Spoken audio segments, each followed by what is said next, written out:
아버지와 치악산이라는 소설은 그러니까 제 상상 속에서 완전히 그야말로 창조한 겁니다. 있는데 근거한 것이 아니고, 다만 저는 여기가 이제 이 백운면이 고향인데 여기엔 천등산이 있어요. 울고 넘는 박달재에 나오는 그 천등산이 이제 바로 저기에 있고, 여기서 이제 그 어린 시절을 보냈고, 중고등학교를 강원도 원주에서 다녔습니다. 6년을. 그때의 원주에 치악산이 있잖아요. 그러니까 제 삶에는 산이 두 개가 있는데 천등산과 치악산입니다.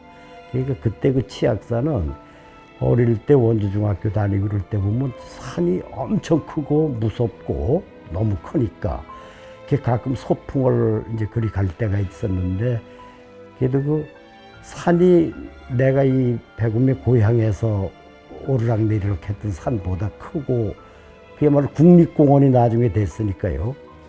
그 산의 그 큰 산의 그 장엄함 같은 거를 이 기가 죽었다 그랬나 뭐 이런 게 있을 거예요. 그러니까 제 그 소설적인 이 상상력 속에는 치악산이 그 치악산의 큰 산의 얼굴처럼 이렇게 늘 마음속에 있었을 겁니다. 이게 누구나 자기 아버지에 대한, 아버지가 없어도 아버지가 있었으면, 또 아버지가 없이 이 청소년기를 소년기를 보내면서 그 어떤 이 가난이랄까, 또 사회를 살아가면서 그 어려운 점, 그런 거 이제 한이 맺히는 게 있잖아요. 그러니까 상상 속에서 어떤 아버지 상이 그 있어야 되겠다, 이런 거를 아마 그 대입을 시켜나가지 않았나, 이런 생각이 듭니다.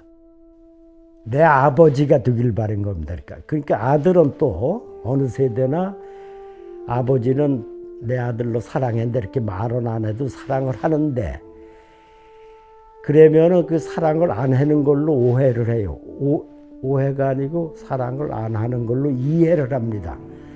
그러니까 이제 세대가 바뀌었으니까 아들이니까 아버지가 내 아들 자랑스럽다, 네가 아주 최고다, 이런 말을 해주기를 바라는 거죠. 그거는 어느 아들이고 그 아버지한테 다 그렇게 생각을 하는 겁니다. 아마도. 근데 저는 아버지의 없는 아버지가 부재니까 이 정신사적으로만 그 어머니를 통해서 들은 얘기, 집안에 또 그 전해오는 얘기만 들었지 실제로 아버지를 본 적이 없고, 봤지만 기억을 못하니까. 그러니까 아마 없는 아버지에 대한 사랑을 갈구하는 게 저였다면, 그 작중인물인 그 산림계좌인가 누구도 아버지가 있는데도 그 없는 아버지 같으니까 존재하는 아버지를 계속 원하지 않았나, 이런 생각이 듭니다. 그때 그 상황이 아주 뭐 자세히 다 생각나는 건 아니지만, 아이고 내가 그때 그 나이에 이런 소설을 쓰느라고 굉장히 그 아주 밤샘을 하고 코피 흘러가면서 고생을 했구나. 근데 어떻게 이런 소설을 썼을까.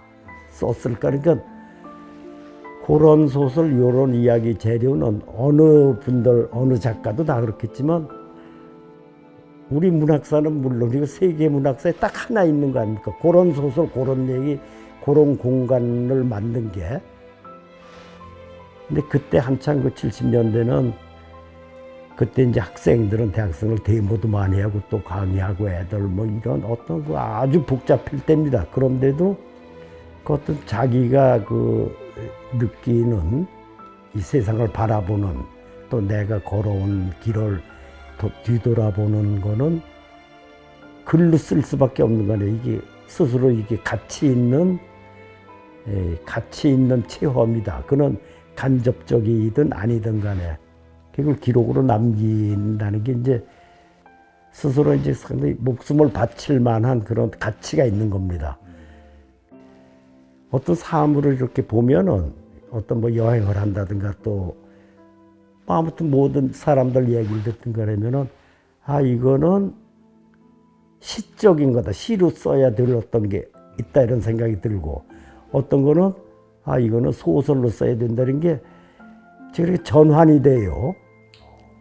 그러니까 그 뜻도 그러나 제 시에는 서사적인 이야기가 중간중간 있는 게 꽤 있어요. 이렇게 그냥 괴롭다 아름답다 누구 그냥 이런 게 아니고 뭐 윗동네 사는 뭐 죽은 깨가 많은 순이가 보고 싶다. 시에서도 이렇게 구체성을 주고 그런 게 있고 또 소설에서는 저렇게 시적인 게 여기 아버지와 치악산도 보면은 그 학교 분교 앞에 그에서 그 여교사하고 뭐 이렇게 얘기 나누고 그럴 때 밤 풍경이나 이런 거 중에 보면 어떻게 그 시적인 표현 같은 게 이렇게 눈에 띌 겁니다. 그날 오후 나는 혼자 치악산으로 가서 아버지의 유해를 뿌렸다. 나는 울지 않았다. 이제 치악산에는 다시 오지 않게 될 것 같은 예감이 들었다. 아버지의 유해 대신에 이러한 예감을 안고 큰 산을 내려오면서 나는 소리내어 울기 시작했다.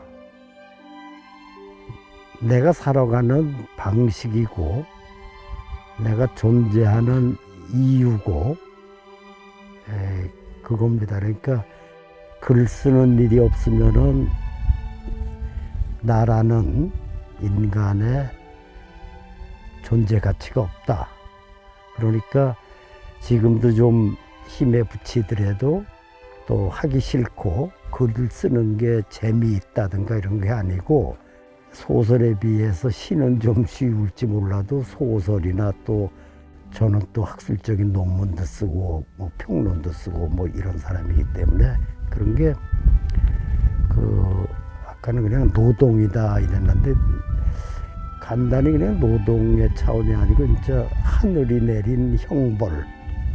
그건 이제 그 모든 비극적인 것과 희극적인 것, 희비 쌍곡선 이런 말도 있지만 기쁨과 슬픔, 절망과 희망, 또 형벌과 저주와 축복 그게 같이 가는 그런 거를 할 수밖에 없는 그런 운명을 타고났고 그걸 받아들이는 그 행위가 문학하는 글 쓰는 것이 아닐까 이런 생각을 합니다.